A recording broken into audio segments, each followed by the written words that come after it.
சென்னையில வந்தே மாதர விவகாரத்துல மத்திய பாஜக அரசாங்கம் காங்கிரஸும் தொடர்ந்து சண்டை போட்டுருக்காங்க.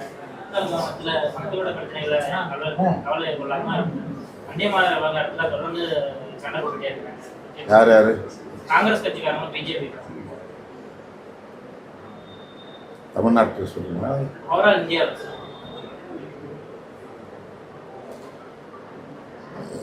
இவ்வளவு காலம் தேசிய கீதம் ரவீந்திரநாத் தாகூர் அவர்கள் எழுதிய ஜனகணமன என்பதுதான் அரசு நிகழ்ச்சிகள், தனியார் நிகழ்ச்சிகள் யாவற்றிலும் இசைக்க பெற்று வந்தது. ஆனால் அண்மை காலமாக பாரதிய ஜனதா கட்சி வந்தே மாதரம் பாடலை நேஷனல் சாங் என்கிற பெயரில் எல்லா நிகழ்ச்சிகளிலும் இசைத்தே ஆக வேண்டும் என்ற கட்டாயத்தை ஏற்படுத்தி வருகிறது. அரசமைப்பு உருவாக்கிய காலத்திலேயே, அரசியல் நிர்ணய சபையிலேயே இந்த இரண்டு பாடல்கள் குறித்தும் விவாதங்கள் நடந்து ஏகோபித்த முடிவாக ஜனகணமன என்கிற தாகூரின் பாடலை தேசிய கீதமாக அரசியல் நிர்ணய சபை அங்கீகரித்தது. தேசிய பாடலாக வந்தே மாதரம் தேவைப்படும் சூழலில் பாடிக்கொள்ளலாம் என்கிற அடிப்படையில் முடிவெடுக்கப்பட்டதே, அது கட்டாயப்படுத்தப்படவில்லை. ஆனால் இப்போது பாரதிய ஜனதா கட்சி அதை பாடியாக வேண்டும், அவமதித்தால் தண்டனை வழங்கப்படும் என்கிற அளவுக்கு ஒரு கட்டாயத்தை ஏற்படுத்தி இருப்பதன் மூலம்தான் இந்த விவாதங்கள் நடைபெற்றுக் கொண்டிருக்கின்றன. தமிழ்நாட்டில் கூட தமிழ்த்தாய் வாழ்த்து பாடலை கடைசியாக பாடும் நிலைக்கு தள்ளப்பட்டது. நம்முடைய சட்டமன்றத்தில் முதல்வர் இதற்கென்று தனி தீர்மானம் கொண்டு வந்து தமிழகத்தில் அரசு விழாக்கள் அனைத்திலும் தமிழ்த்தாய் வாழ்த்துக்குத்தான் முதலிடம் என்கிற நிலைப்பாட்டை எடுத்திருக்கிற சூழலை நாம் அறிவோம். ஆகவே எந்த ஒரு கருத்தையும் அல்லது நிலைப்பாட்டையும் திணிப்பது கூடாது, அதுதான் ஜனநாயகம். வந்தே மாதரம் பாடலில் மதம் சார்ந்த கருத்துக்கள் உள்ளன, அதனை இந்து அல்லாத பிற மதங்களை சார்ந்தவர்களை பாடச் சொல்லி வற்புறுத்தும் போது அதன் அடிப்படையில் மதம் சார்ந்த பிரச்சனைகள் எழுவதற்கு வாய்ப்பு இருக்கிறது. இந்து அல்லாதவர்களை அல்லது இஸ்லாமியர்களை திருத்தவர்களை அந்த பாடலை பாடும்படி வலியுறுத்தும் போது, வற்புறுத்தும் போது அவர்கள் அதை ஏற்க மறுத்தால் அல்லது பாட மறுத்தால் பிரச்சனைகள் உருவாகும். ஆகவே அந்த பத்தியை அல்லது அந்த வரிகளை எடுத்துவிட்டு எஞ்சிய வரிகளை பாடலாம் என்கிற கருத்து ஒருபுறம் பேசப்படுகிறது. இந்திய ஒன்றிய அரசு, பாஜக அரசு மதசார்பற்ற அணுகுமுறையை ஒருபோதும் மதிப்பதில்லை. அதன் விளைவாகத்தான் இத்தகைய விவாதங்கள் நடப்பதாக நான் கருதுகிறேன். வந்தே மாதரம் பாடலை யாரும் அவமதிக்கும் நோக்கில் இந்த கருத்தை சொல்லவில்லை. அந்த பாடலில் இருக்கிற மதம் சார்ந்த கருத்துக்கள் நம்முடைய இந்திய ஒருமைப்பாட்டுக்கு எதிராக போய்விடக்கூடாது என்கிற அடிப்படையில் தான் இந்த விவாதங்கள் நடைபெறுகின்றன. சென்னையில தூய்மை பணியாளர்கள் இன்னைக்கு போராட்டம் நடத்தியிருந்தாங்க, பணி நிரந்தரம் கோரி. அவர்களை காவல்துறை வலுக்கட்டாயமா கைது செய்திருக்கு, பல்வேறு கட்சிகளும் எதிர்ப்பு தெரிவிச்சிருக்காங்க. இந்த அரசு புதுசா பதவியேற்று பணி நிரந்தரம் கோரியா? அது நீண்ட நாள் கோரிக்கை. தமிழ்நாடு அரசு அதை பரிசீலிக்க வேண்டும். முதல்வரின் கவனத்திற்கு விடுதலை சிறுத்தைகள் கட்சி தூய்மை பணியாளர்களின் கோரிக்கையை எடுத்துச் செல்வோம், வலியுறுத்துவோம், அவர்களை பணி நிரந்தரம் செய்ய வற்புறுத்துவோம். சட்டமன்றத்தில் அதாவது முதல்வருக்கு நேரடியாக ஓப்பன் சேலஞ்ச் வந்து உதயநிதி ஸ்டாலின் கொடுத்தாங்க. என் டேபிளில் 3 ஃபைல்ஸ் இருக்குன்ற மரியாதை மாதிரி ஒரு குற்றச்சாட்டை வந்து வச்சிருக்கோம், நீங்கள் ஓப்பன் பண்ணுங்க அப்படின்ற மாதிரி ஒரு முதல்வரிடம் ஓப்பன் சேலஞ்ச் என்பது உதயநிதி ஸ்டாலின் வச்சிருக்காங்க. இதை நீங்கள் எப்படி பார்க்கணும்? சட்டப்பேரவையின் மரபுகளை மீறின மாதிரி ஒரு விமர்சனமும் இருக்கு. இது ஆளும் கட்சி எதிர்கட்சி ஆகிய இரு கட்சிகளுக்கு இடையிலான ஒரு அரசியல். ஊழல் தொடர்பாக சில நடவடிக்கைகளை மேற்கொள்ளப் போகிறோம் என்கிற அடிப்படையில் முதலமைச்சர் இந்த கருத்தை சொல்லியிருக்கிற சூழலில் அதை எதிர்கொள்ள நாங்கள் தயாராக இருக்கிறோம் என்கிற அடிப்படையில் எதிர்க்கட்சி தலைவரும் கருத்து சொல்லியிருக்கிறார். ஆளும் கட்சிக்கும் எதிர்க்கட்சிக்கும் இடையிலான இந்த அரசியலில் நாம் கருத்து சொல்வதற்கு எதுவும் இல்லை. சேலம் சட்டமன்ற உறுப்பினர்களுக்கு கார் கொடுக்கிற விவகாரத்துல உங்க சட்டமன்ற உறுப்பினர் தான் கோரிக்கை வச்சாரு, முதலமைச்சர் அதை நிறைவேற்றிருக்கோம். சில திமுகவினர் வந்து அந்த காரை வந்து நாங்க வாங்கல அப்படின்ற ஒரு சொல்லியிருக்காங்க. இந்த நிலைப்பாட்டை நீங்க எப்படி பாக்குறீங்க?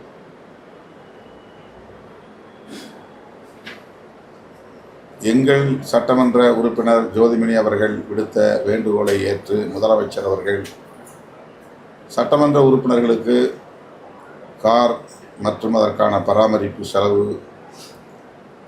ஓட்டுநர் சம்பளம் போன்றவற்றை வழங்க முன்வந்திருப்பதை விடுதலை சிறுத்தைகள் கட்சி வரவேற்கிறது, நன்றி சொல்கிறது. விருப்பமில்லாதவர்கள் அதை வாங்க மறுதளித்தால் அது அவருடைய தனிப்பட்ட விருப்பம், தனிப்பட்ட உரிமை.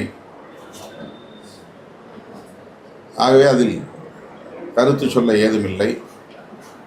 தேவைப்படுவோர் அதை பெற்றுக்கொள்ளலாம், பயன்படுத்தலாம். சார், ஏற்கனவே தமிழ்நாடு மிகப்பெரிய கடன் சூழ்நிலை இருக்கு. இந்த சூழ்நிலையில சட்டமன்ற உறுப்பினர்களுக்கு கார் வழங்குவது, அவர்களுக்கான அந்த செலவுக்கான தொகை வழங்குவது வந்து கூடுதல் கடன் சுமையை ஏற்படுத்தும் அப்படின்னு எதிர்க்கட்சி குற்றச்சாட்டு. அவருடைய விமர்சனம் சரியாக இருக்கலாம். அதே நேரத்தில் இந்த கோரிக்கையும் தவிர்க்க முடியாத ஒன்றுதான். நாடாளுமன்ற உறுப்பினர்களுக்கு மாநில அரசுகளே வண்டி வாகனங்களை தருகின்றன. ஆந்திரா, கர்நாடகா போன்ற மாநில அரசுகள் எம்எல்ஏக்களுக்கு தருகிறார்களோ இல்லையோ, ஆனால் நாடாளுமன்ற உறுப்பினர்களுக்கு தருகிறார்கள். போன முறை நாங்கள் திமுக ஆட்சியின் போது நாடாளுமன்ற உறுப்பினர்களுக்கு அலுவலகம் வேண்டும், வண்டி வேண்டும் என்ற கோரிக்கையை கூட நாங்கள் வைத்தோம். மக்கள் பிரதிநிதிகள் விடுக்கிற இந்த கோரிக்கை நியாயமானது என்று தான் நான் பார்க்கிறேன். இதனால் ஏற்படுகிற செலவை ஈடு செய்ய முடியும் என்கிற நம்பிக்கையில் தான் முதலமைச்சர் அதற்கு இசைவு தந்திருக்கிறார் என்றும் கருதுகிறேன். நாடாளுமன்றத்துல சபாநாயகர் வழங்கிய தேர்தல் திமுக நாடாளுமன்ற கனிமொழி அவர்கள் கலந்துட்டு வந்தாங்க. அதைத் தொடர்ந்து அவர்கள் கூறிய பேட்டியில் வந்து அரசியல்ல நிரந்தர எதிரியும் கிடையாது, நண்பனும் கிடையாது, எல்லாமே மாறும் அப்படிங்கிற கருத்து. டெல்லியில வந்து பார்லிமெண்ட்ல தேநீர் விருந்தில் பங்கேற்கிறது, திருமண நிகழ்ச்சியில் பங்கேற்கிறது அப்படிங்கிறதுலாம் ரொம்ப சாதாரணமான ஒரு நிகழ்வுகள் தான்.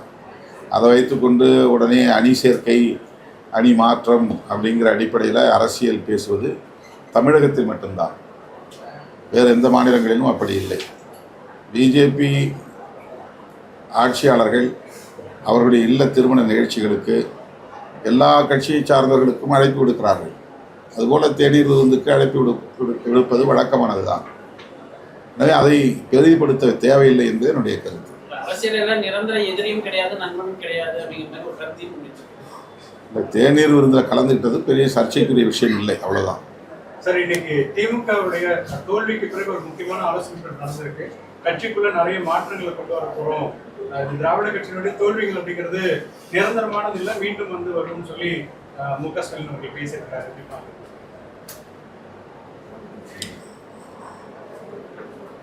திராவிட முன்னேற்றக் கழகத்தை வலிமையோடு வழிநடத்த வேண்டும் என்கிற அடிப்படையில் அவர் அந்த கருத்தை மாவட்ட செயலாளர்கள் கூட்டத்தில் கூறியிருக்கிறார். அது அவருடைய கட்சி தொடர்பான கருத்து.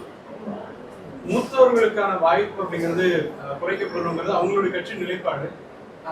அரசியல்ல இது வந்து சரின்னு பாக்குறீங்க சார்? ஏன்னா காலங்காலமா வந்து அந்த அனுபவஸ்தாலை நாங்களே விடுதலை சிறுத்தைகள் கட்சியிலே அது மாதிரி தான் வந்து வயது வரம்பெல்லாம் நிர்ணயம் செய்து தான் பொறுப்பாளர்களை நியமனம் செய்து வருகிறோம். டீசென்ட்ரலைசேஷன் ஆஃப் பவர் என்கிற அடிப்படையில் அதிகாரத்தை ஒரு குறிப்பிட்ட இடத்தில் குவிக்கக்கூடாது, அதை மேலும் மேலும் பரவலாக்கம் செய்ய வேண்டும் என்கிற அடிப்படையில் 234 சட்டமன்ற தொகுதிகளுக்கும் தொகுதி மாவட்ட செயலாளர்கள் என்று 234 பேரை நாங்கள் நியமனம் செய்திருக்கிறோம். அதேபோல் இளஞ்சிறுத்தைகள் இளைஞரணிக்கு 50 வயதுக்கும் கீழே உள்ளவர்களுக்கு மட்டும்தான் வாய்ப்பு. அதேபோல் பெண்களுக்கு 10% கட்டாயம் கட்சி துணைநிலை அமைப்புகளில் பொறுப்புகள் வழங்குவது என்ற நிலைப்பாட்டை எடுத்திருக்கிறோம். தலித் அல்லாதவர்கள் இந்த கட்சிக்குள் ஏராளமானவர்கள் இருக்கிறார்கள் என்ற நிலையில் அவர்களுக்கும் மாவட்ட நிர்வாகத்தில் மாநில நிர்வாகத்தில் தலித் அல்லாதவர்களுக்கு கட்டாயம் 10 விழுக்காடு அளவிலே பொறுப்பாளர்களை நியமனம் செய்வது என்கிற நிலைப்பாட்டை எடுத்திருக்கிறோம். இதுவெல்லாம் கட்சியின் கட்டமைப்பை வலிமைப்படுத்துவதற்கான ஒரு முயற்சி. அந்த முயற்சி இப்போது திமுகவிலும் மேற்கொள்ளப்படுகிறது என்பதை அறிந்து மகிழ்ச்சி அடைகிறது.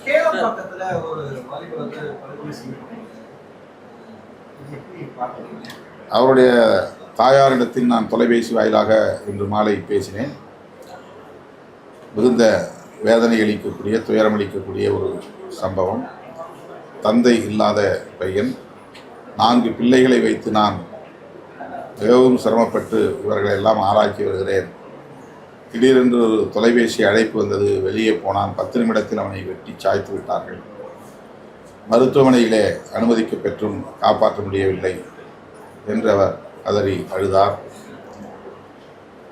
அந்த குடும்பத்திற்கு அரசு உரிய இழப்பீடு வழங்க வேண்டும்.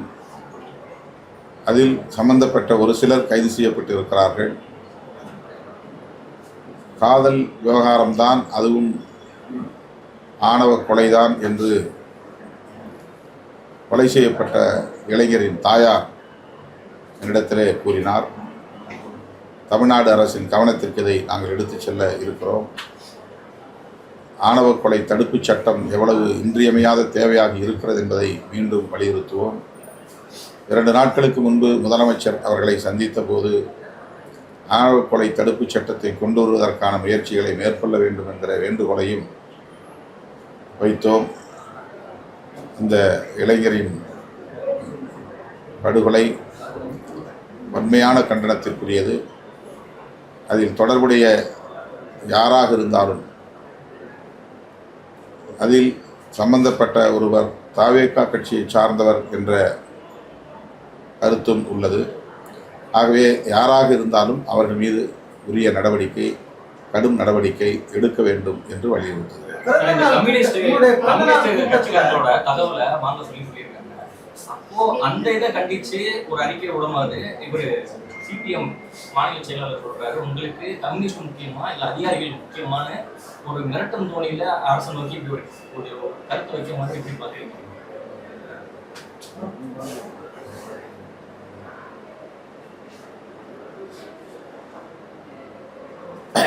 மார்க்சிஸ்ட் கம்யூனிஸ்ட் கட்சியின் மாநில செயலாளர் விடுத்துள்ள அறிக்கை மிகவும் கவனிக்கத்தக்க ஒன்று.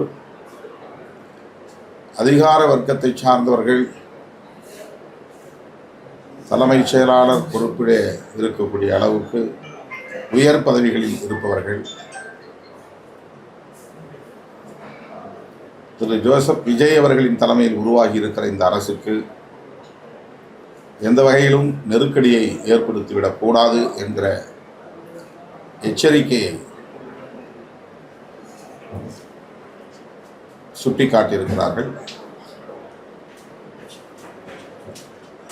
தமிழ்நாடு முதலமைச்சர் அவர்கள்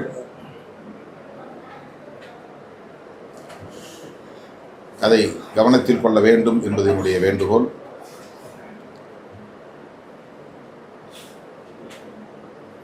அதுபோன்ற நடவடிக்கைகளால் தோழமை கட்சிகளிடையே உள்ள உறவு எந்த வகையிலும் பாதிக்கப்பட்டு விடக்கூடாது என்கிற அந்த பொறுப்புணர்வோடு நானும் திரு சண்முகம் அவர்கள் கூறியதை ஒரு வேண்டுகோளாக முன்வைக்கிறேன். சார், தொகுதி மறுவரையில முதல்வருடைய நிலைப்பாடு என்பது சில மாற்றங்கள் காணப்படுகிறது அப்படின்னு சொல்லிட்டு அண்மையில் நடந்த தென்னிந்திய முதல்வர் மாநாட்டுக்கு பிறகு ஒரு சர்ச்சையை உருவாக்கியிருக்கு. அதனால விமர்சனம்லாம் அதிகமாக அதை நீங்க எப்படி பார்க்குறீங்களா? தோழமை கட்சிகளின் நாடாளுமன்ற உறுப்பினர்களை அழைத்து கலந்தாய்வு செய்தபோது முதலமைச்சர் அவர்கள் எடுத்த நிலைப்பாடு தான் அவருடைய நிலைப்பாடு, தமிழக அரசின் நிலைப்பாடு என்று நான் பெரிதும் நம்புகிறேன்.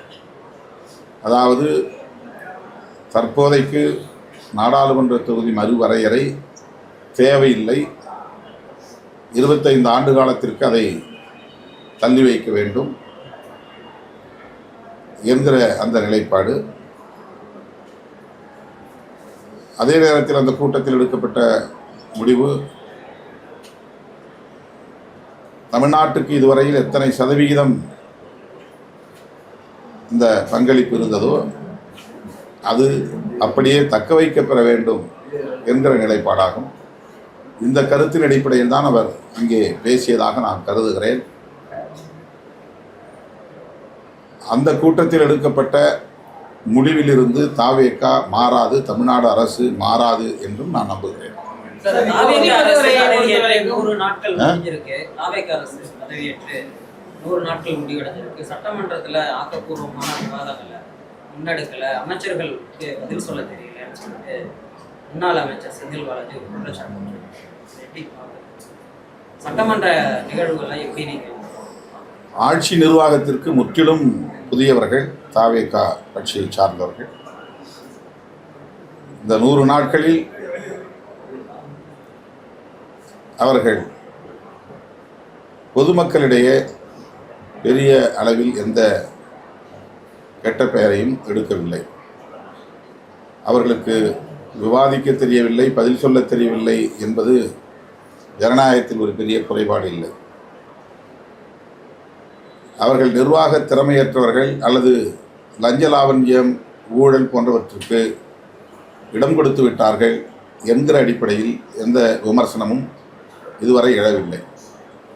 சொல்லப்போனால் பொதுமக்கள் வெளிப்படையாகவே லஞ்ச லாவண்யம் குறைந்திருக்கிறது, கட்டுக்குள் இருக்கிறது, சில துறைகளில் சுத்தமாக அப்படி எதுவும் இல்லை என்று சொல்லக்கூடிய வகையிலே இந்த 100 நாட்களை அவர்கள் வெற்றிகரமாக நகர்த்தியிருக்கிறார்கள் என்பது ஒரு வகையிலே பாராட்டத்தகுந்தது. ஆகவே இன்னும் 3 மாத காலத்திற்கு, அதாவது எதிர்க்கட்சி சொல்லும்போது 6 மாத காலத்திற்கு பொறுத்திருந்து பார்ப்போம் என்று சொன்னார்கள். அப்படி பார்த்தால் இன்னும் 3 மாத காலத்திற்கு பொறுத்திருந்து பார்க்க வேண்டிய தேவை இருப்பதாக நான் கருதுகிறேன். தொகுதி மறுவரையை பொறுத்த வரைக்கும் பாமக தொடர்ந்து ஆதரவு தெரிவிச்சாங்க. அவங்க சொன்னது மக்கள் தொகை அடிப்படையில் வந்துதான் நாங்கள் இதை எதிர்த்திருக்கோம், ஆனால் இந்த வீதாச்சார அடிப்படையில் வர்றது தமிழ்நாட்டுக்கு நல்லது அப்படின்னு சொல்றாங்க. அதே வேளையில விசிகா இதற்கு ஆதரவு தெரிவிப்பதற்கு காரணம் கட்சியை காப்பாற்றுவதற்கு தான் இந்த முடிவை அவங்க எடுத்துருக்காங்க. நேற்றைக்கு சட்டமன்றத்தில் கணேஷ் பேசியிருக்காரு, பாமக சட்டமன்ற கட்சியை காப்பாற்றி ஆக வேண்டும் என்கிற அளவுக்கு என்ன எங்களுக்கு நெருக்கடி இருக்கிறது என்று எங்களுக்கு தெரியவில்லை. தாவேகா ஆட்சி அமைக்க வேண்டும், இங்கே குடியரசுத் தலைவர் ஆட்சி வந்துவிடக்கூடாது என்கிற அடிப்படையில் காங்கிரஸ், இடதுசாரிகள் முடிவெடுத்தார்கள். தோழமை கட்சிகளின் அந்த முடிவை ஒட்டி நாங்களும் முடிவெடுத்திருக்கிறோம், அவ்வளவுதான். இதில் கட்சியை காப்பாற்றக்கூடிய அளவுக்கு காப்பாற்றியே தீர வேண்டும் என்று முடிவெடுக்கக்கூடிய அளவுக்கு எந்த நெருக்கடியும் எங்களுக்கு இல்லை. எங்களை பொறுத்தவரையில் தென்னிந்திய மாநிலங்கள் பாதிக்கப்படுகின்றன என்கிற அடிப்படையில் மட்டுமல்ல, ஒட்டுமொத்தத்தில் ஜனநாயகமே கேலிக்கூத்தாகிவிடும். நாடாளுமன்ற உறுப்பினர்களின் எண்ணிக்கையை பெருக்கினால் மக்கள் பிரதிநிதிகள் அங்கே கருத்துக்களை முன்வைப்பதற்கு, விவாதிப்பதற்கு கூட வாய்ப்பில்லாமல் போய்விடும். அந்த பிரதிநிதித்துவம் நீர்த்து போகும் என்கிற அடிப்படையில் இந்த எண்ணிக்கையை அப்படியே நிலைப்படுத்த வேண்டும். அதற்கு மேல் எண்ணிக்கையை கூட்டுவதற்கு எந்த முயற்சியையும் மேற்கொள்ளக்கூடாது. அமெரிக்காவில் அப்படித்தான் அந்த எண்ணிக்கையை அவர்கள் நிலைப்படுத்தி இருக்கிறார்கள். சில மாநிலங்கள் மட்டுமே மாகாணங்கள் மட்டுமே இருந்த காலத்தில் எட்ட எண்ணிக்கை இருந்ததோ அதே எண்ணிக்கை தான் இன்றைக்கு 50 மாகாணங்களாக பெருகியிருக்கிற நிலையிலும் அமெரிக்கா பின்பற்றி வருகிறது. ஆகவே மக்கள் தொகை பெருக்கத்தை பற்றி அவர்கள் கவலைப்படவில்லை. ஒரு அவையில் எவ்வளவு பேர் எண்ணிக்கை இருக்கலாம் என்பதை மட்டும்தான் கவனத்தில் கொள்கிறார்கள். ஒரு அவை எப்படி ஜனநாயகத்தை பிரதிபலிக்கும், பாதுகாக்கும், பின்பற்றும் என்கிற அடிப்படையில் தான் அந்த முடிவை மேற்கொள்ள வேண்டும் என்று விடுதலை சிறுத்தைகள் கட்சி வலியுறுத்துகிறோம். அதை எல்லோருக்கும் சமமாக 50% எண்ணிக்கையை உயர்த்துவோம் என்பதும் ஏற்புடையதல்ல. நாடாளுமன்ற தொகுதிகளை மறுவரையறை செய்ய வேண்டிய அவசியமே இல்லை. எனவே அந்த டீலிமிட்டேஷன் என்பதே கூடாது என்பதுதான் விடுதலை சிறுத்தைகளின் கருத்து. பாஜகவினுடைய நிலைப்பாட்டுக்கு ஆதரவாக செயல்பட வேண்டும் என்கிற அடிப்படையில் கருத்து சொல்கிறது. அதற்காக எங்கள் மீது அவர்கள் விமர்சனம் வைப்பது ஏற்புடையதல்ல. சார், சமீபத்தில் நடந்த ஒரு பொதுக்கூட்டம் இல்ல, மாநாடு. உங்களுக்கு பொதுக்கூட்டமா தெரியுதா? அதீத அன்புல உங்க மேல நிறைய பேர் கிட்ட வர பார்த்தாங்க. அது உங்களுக்கே பாதுகாப்பு இல்லாத ஒரு சூழல் இருந்தது. வருங்காலத்துல எப்படி திட்டமிட போறீங்க? காவல்துறை அது எங்க இயக்க தோழர்கள் மீதுள்ள குறைபாடு அல்ல. நாங்கள் நிர்வாக ரீதியாக எடுத்த முடிவின் விளைவு தான் அது. வழக்கமாக நாங்கள் 30க்கும் மேற்பட்ட மாநாடுகளை நடத்தியிருக்கிறோம். மாநில பொறுப்பாளர்கள் மட்டும்தான் மேடையில் அமரக்கூடிய இருக்கைகள் நாங்கள் போடுவது வழக்கம். இந்த மாநாட்டில் நாங்கள் புதிதாக இந்த மறுசீரமைப்பு செய்ததனால் 234 சட்டமன்ற தொகுதிகளுக்குமான தொகுதி மாவட்ட செயலாளர்களை மேடையில் அமர வைக்க இருக்கைகள் போட்டோம். அதே போல மண்டல வாரியாக பொறுப்பாளர்கள் ஏராளமாக நியமனம் செய்திருக்கிறோம். மண்டல செயலாளர்கள், மண்டல துணை செயலாளர்கள் என்று. மாநில பொறுப்பாளர்கள் எண்ணிக்கையும் இப்போது நாங்கள் அதிகரித்திருக்கிறோம். முதன்மை செயலாளர் என்பதை அறிமுகப்படுத்தி ஒவ்வொரு அணிக்கும் முதன்மை செயலாளர் போட்டு ஒவ்வொரு அணிக்கும் 13 மாநில செயலாளர்கள் என்று பல அணிகளுக்கு மாநில செயலாளர்களை நியமனம் செய்திருக்கிறோம். ஆகவே இந்த மாநில பொறுப்பாளர்கள், மண்டல பொறுப்பாளர்கள், தொகுதி மாவட்ட செயலாளர்கள் அனைவரும் ஒரே மேடையில் அமர வைத்து அவர்களை அறிமுகப்படுத்துவது என்கிற அடிப்படையில், அங்கீகரிப்பது என்கிற அடிப்படையில் இந்த விழாவை நடத்த வேண்டும் என்று நான் கருதி ஒரே மேடையில் அனைவருக்கும் நாற்காலிகளை போட்டோம். கிட்டத்தட்ட 160 அடி நீளம், 80 அடி அகலம் கொண்ட மேடை, 400 இருக்கைகளுக்கு மேலாக நாங்கள் போட வேண்டிய ஒரு முடிவை நாங்கள் எடுத்தோம். அப்போது பாஸ் அனுமதி அட்டை வழங்கியவர்கள் மட்டும் மேடைக்கு வர வேண்டும் என்ற நிலைப்பாட்டை எடுத்த நிலையில் அவர்களோடு கூடுதலாக ஆளுக்கு 2 பேர் 3 பேர் என்று மேடையிலே ஏறிவிட்டார்கள். அதை எங்களால் தடுக்க முடியாமல் போய்விட்டது. அதனால் மேடையில் பெரிய ஒரு திரள் நிற்கிற சூழல் ஏற்பட்டது. அது மட்டுமில்லாமல் வழக்கத்திற்கு மாறாக பெரும் திரள் அங்கே கூடிவிட்டது. ஒரே நேரத்தில் மழை பெய்யும் என்று கருதி வானிலை அறிக்கைகளை கண்டு நாங்கள் குறிப்பிட்ட நேரத்திற்குள் எல்லோரும் வர வேண்டும், 6 மணிக்குள் மாநாடு முடிந்துவிடும் என்று நான் ஏற்கனவே அறிவித்தேன். அந்த அறிவிப்பினால் சற்று பொறுமையாக வர வேண்டியவர்கள் அத்தனை பேரும் ஒரே நேரத்தில் வந்து குவிந்து விட்டார்கள். இதனால் அந்த நெரிசல் ஏற்பட்டது. எனவே கரூர் சம்பவம் போல் ஒரு சம்பவம் நடந்துவிடக்கூடாது என்று நான் 2 நிமிடங்களில் என்னுடைய உரையை முடித்துக் கொண்டேன். அவ்வளவுதான். இது எந்த வகையிலும் எமது இயக்க தோழர்களின் குறைபாடு அல்ல. அது நான் எடுத்த முடிவின் காரணமாக ஏற்பட்ட ஒரு விளைவு. அவ்வளவுதான்.